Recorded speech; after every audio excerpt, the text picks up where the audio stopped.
Yeah, so I was working out at a gym here in Cincinnati, and Colleen, my fiance, is my personal trainer, and we were working out at the gym she works at. And to my left, I see just a brick house of a man. I mean, this guy is seemingly like 6 forever, 7 feet forever, super buff guy, and I'm like, wow, that's the largest man I've ever seen in my life in person.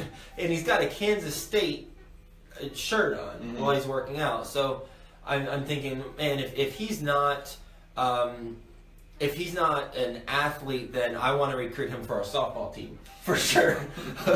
Well, yeah, and he's just like pumping iron and doing this stuff with this trainer, the head of the studio, the training studio that Colleen works at. The next day when I go in, I ask the guy who heads up the facility, who is that guy? And he said he was the 3rd round draft pick of the Cincinnati Bengals, defensive end out of Kansas State.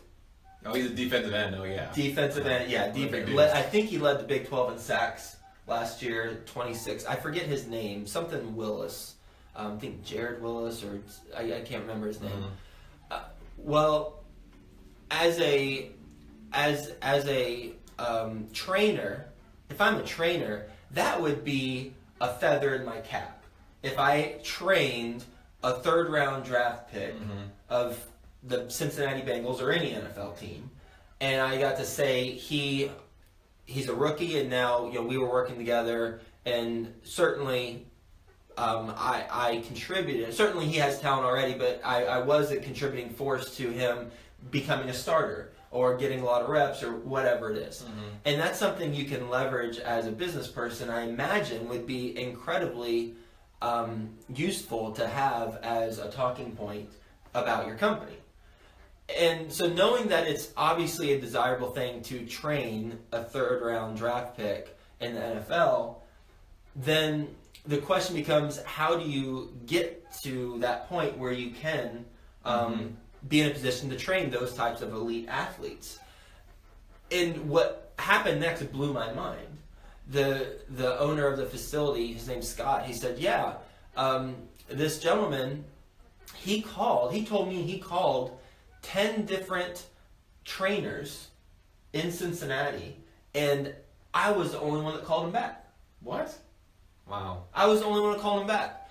And so now he's training this guy. Now Scott's training this NFL player. And it's has such relevant parallels to what we do, because at the end of the day, and the best ever listeners and you and I, we're already showing up in some capacity because they're listening to the show, we're participating in the show, and so I'm preaching to the choir to a certain extent, but I also think in some aspects we can all heed this advice, and that is, wow, sometimes to get access to incredible career-changing opportunities, we just have to show up and call people back, and do it immediately and do it in a timely manner. And it's not a groundbreaking insight, but it's a groundbreaking event for a business that just happened, and all he did was he called someone back. Yeah. So this lesson goes out to the wholesalers, returning calls quickly and immediately. If you aren't able to do that, having a system so that someone can do that on your behalf. It goes out to the multifamily syndicators who get emails from potential investors and don't reply immediately. We delayed the start of this show by 5 minutes because an investor emailed me and I immediately replied. And that's a type of customer service that sadly stands out. But that's okay as long as we know that it stands out, because then we can simply capitalize on stuff we should be doing already. Yeah.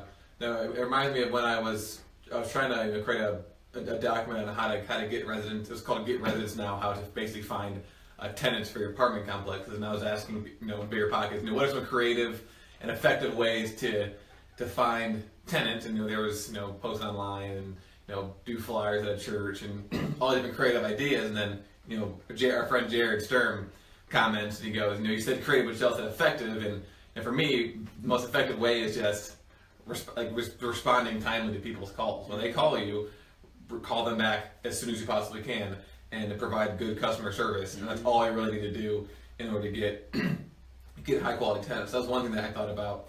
And the second thing I thought about, I can't remember who, it was on one of your podcasts, and I've obviously with so many it's hard to remember which one it was.